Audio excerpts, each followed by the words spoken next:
చూడు మహేష్, నాకున్నది ఉన్నట్టు చెప్పడం అలవాటురా. నువ్వు మాత్రం చాలా లాస్ అయిపోతున్నావురా. ఇప్పుడు మీ అన్న అన్నాడు, ఎలా కొన్నాడు? మంచి ఉల్లిపాయ బస్తాలో కొన్నాడు. మరి నువ్వు ఉల్లిపాయ మీద తొక్కలో కొన్నాడు.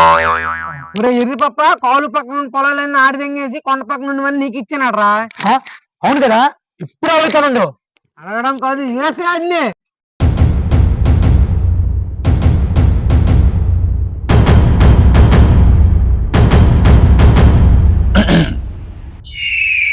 మహేష్, ఏంట్రా ఈ టైంలో వచ్చా? దా ఇంట్లోకి వెళ్దాం. ఇంట్లో కాదు, ఇక్కడే తేలాలా. దేనికోసమరా? మొన్న నా గడ్డి కొప్ప కాల్ చేశారు, నిన్న నా తేక్ చెట్లు నరికేశారు. నా కొడుకు ఎవడో నాకు ఈ రోజే తెలిసింది. వీడేనా నువ్వు నన్ను వేసేస్తా నిన్ను. అడగడం కాదు, ఏసే అన్ని. రై పిల్ల బచ్చేగాడాడు, వదరాయ్ పదా. ఎవరేమి అంటున్నా ఎవరేమి చేస్తున్నా అనుబంధమే నాడు